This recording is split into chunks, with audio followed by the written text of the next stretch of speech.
Bonjour à tous et soyez bienvenus dans cette vidéo quotidienne. Aujourd'hui, on va parler d'une mesure de politique économique qui pourrait être très intéressante si elle était appliquée, mais qui ne risque pas d'être appliquée dans les prochaines années ou dans les prochaines décennies. Pourquoi? Alors, c'est quoi l'employeur en dernier ressort? Eh bien, c'est une mesure politique en vertu de laquelle tout chômeur, toute personne au chômage, pourrait trouver un emploi chez l'État. C'est-à-dire l'État serait un employeur en dernier ressort. Donc si tu ne trouves pas de boulot dans le secteur privé, eh bien l'État t'offrirait toujours un boulot par défaut. D'accord? Cette mesure aurait un effet très intéressant, c'est que ça permettrait d'avoir zéro chômage. Donc c'est quand même intéressant, je veux dire. L'idée c'est pas... Voilà, c'est intéressant. Mais évidemment, ça aurait beaucoup de mal à passer dans un monde où le néolibéralisme a, comme je l'ai dit, une légère influence. Il a légèrement influencé les esprits. Et l'État est perçu comme une sorte de monstre absolument effroyable, qui est totalement inefficace, qui ne fait que te voler ton argent, qui ne fait que te casser les couilles et qui ne sert à rien. Donc voilà, dans ce monde, ça sera un peu difficile de proposer cette mesure. Dans un monde aussi où le secteur privé est perçu comme parfait, où le marché est perçu comme parfait, et l'État est perçu comme une nuisance, le néolibéralisme. Donc c'est une mesure qui va avoir beaucoup de mal à passer, mais ça sera une mesure évidemment qui serait évidemment très bénéfique. Alors, déjà plusieurs choses. Le salaire qui serait proposé par l'État, évidemment, il deviendrait une sorte de salaire minimum de facto. Pourquoi? Parce qu'évidemment, si l'État propose un salaire supérieur à celui du secteur privé, eh bien le secteur privé il va devoir s'adapter. Si les gens constatent que le secteur privé leur offre un salaire moindre que l'État, eh bien les gens iront vers l'emploi par défaut. Ils ne vont pas se compliquer dans le secteur privé. Donc le salaire payé par l'État serait un salaire minimum de facto.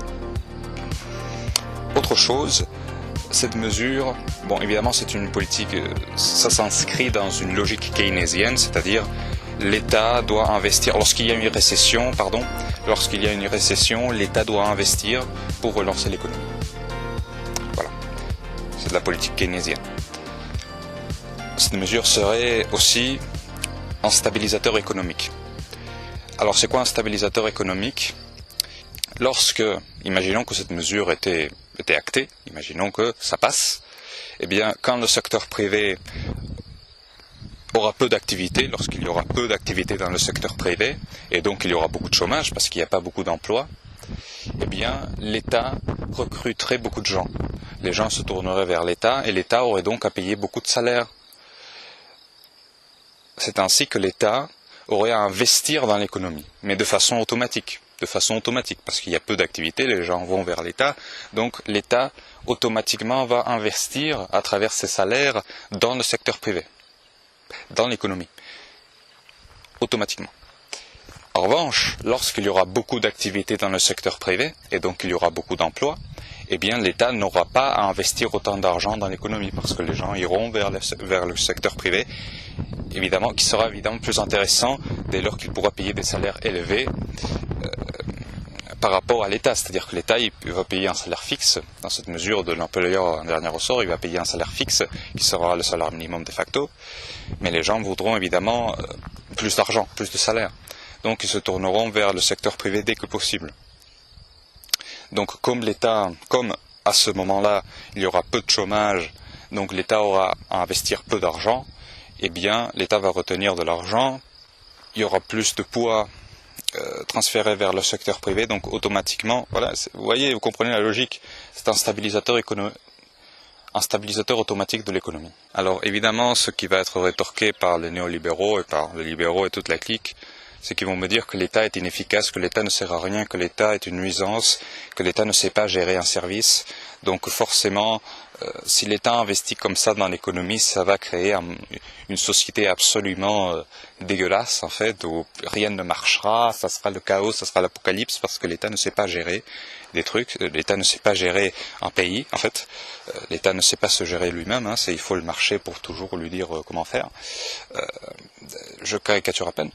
Donc voilà, on ne peut pas faire ça, si vous voulez. L'État est inefficace. Alors, c'est de l'idéologie, ça. C'est de l'idéologie. C'est-à-dire, l'État, il est parfaitement capable de gérer un service, il est parfaitement capable de faire des trucs.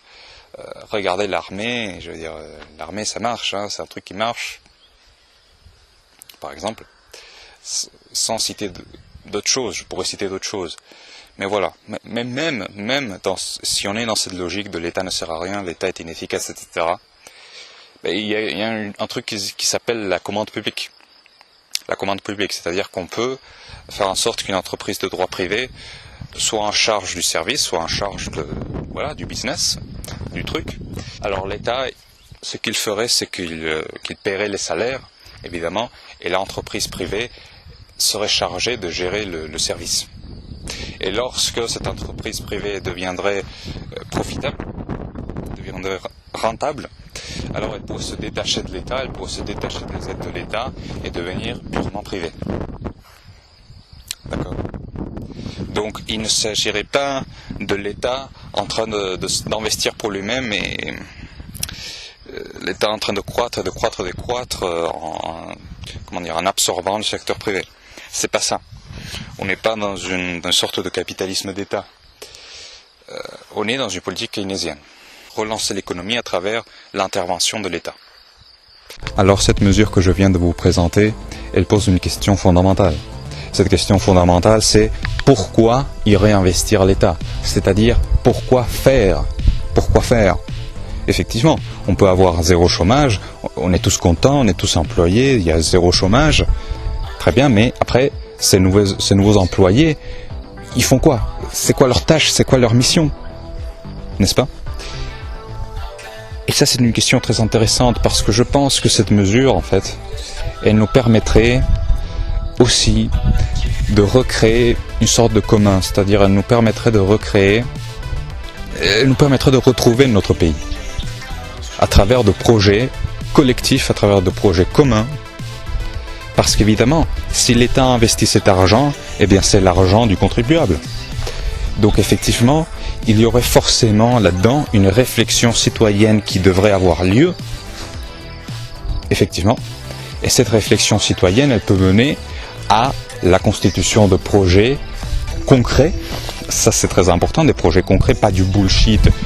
J'imagine par exemple un projet du style sensibiliser au truc de tel, non ça c'est du bullshit, ça ne sert à rien. Au lieu de faire du sensibiliser à machin, dire voilà, on va faire machin, on va créer machin. On va vraiment changer ce pays. Et pour ça, on va utiliser cette main d'œuvre qui est disponible. Et ce sont des gens qui ont de l'énergie. Nous avons de l'énergie, évidemment. Quand on est jeune, on a de l'énergie. Et ce sont beaucoup de mains, ce sont beaucoup de cerveaux qui ne sont pas utilisés. Ça, c'est l'efficacité du capitalisme, l'efficacité du marché, je veux dire. Mais, enfin bref, sans aller dans la critique du libre marché, cette mesure de l'employeur en dernier ressort nous permettrait de nous réapproprier du pays aussi. De nous réapproprier du pays. Et ça c'est très important. Parce que l'intervention étatique, l'intervention dans l'économie, elle peut aller dans n'importe quel sens. C'est-à-dire que pendant la crise de 2008, on dit oui, l'État est intervenu. Oui, mais il a aidé qui l'État ? Il a soutenu qui l'État ? Il a aidé les banques. Il a aidé les banquiers, voilà. L'État n'est pas allé faire de l'employeur en dernier ressort ou des trucs comme ça, si vous voulez. L'État aujourd'hui, elle laisse crever le petit. Parce qu'on est bon. Je ne vais pas me mettre à parler de pourquoi ces choses arrivent et dans quelle logique on est et où est-ce que ça mène tout ça. Je ne vais pas parler de ça, mais évidemment, les conséquences... Imaginez les conséquences sociales, économiques, culturelles même, que ça aurait en fait. Imaginez s'il n'y avait pas de chômage. Imaginez si ce n'était pas une question en fait. Imaginez si vous n'aviez pas toujours ce poids de vous dire j'ai peur d'être au chômage. J'ai peur de ne pas avoir de boulot. Non, au lieu de ça, vous savez que vous aurez toujours du boulot. D'accord? Imaginez ça pendant une seconde, imaginez une société où le chômage n'existe pas.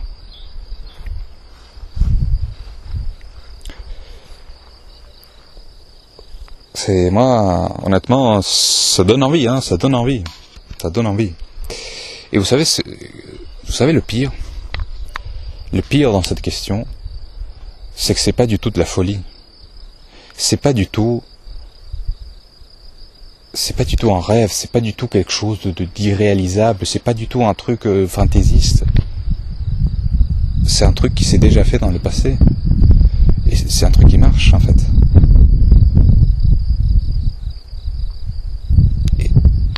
Et là, en fait, ce qui est fantaisiste, c'est exactement ce qu'on est en train de faire aujourd'hui. C'est de dire, voilà, le chômage, c'est un problème des gens. C'est parce que les gens sont des feignants, les gens, ils ne font pas assez d'efforts, ils n'envoient pas assez de CV, ils ne font pas assez de formation, blablabla. Donc, si tu n'es pas parfait, si tu n'es pas conforme au marché, alors c'est ton problème. C'est ça qui est fantaisiste. C'est ça le délire, en fait. Et ce que je suis en train de proposer, en fait, serait une mesure normale. Serait de la normalité, en fait. Mais on a oublié ce que c'est que la normalité. On a oublié ce que c'est. On n'a plus un sens de ce qui est normal, en fait. Ce qui est normal, c'est devenu galérer toute sa vie. C'est d'avoir cette question du chômage comme un truc oppressant. Alors que on pourrait retourner cette question.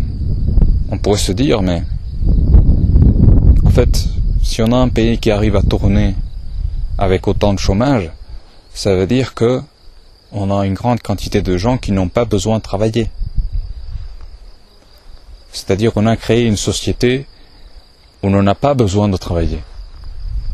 Où une grande portion de la société n'a pas besoin de travailler pour vivre. On pourrait voir les choses comme ça. Et le chômage, ça deviendrait quelque chose de positif, en fait. C'est voilà, on a une société tellement efficace qu'on n'a pas besoin de bosser. C'était l'idéal des Grecs, d'ailleurs. Les Grecs, pourquoi ils avaient des esclaves? Parce que pour eux, le travail, c'était se rabaisser.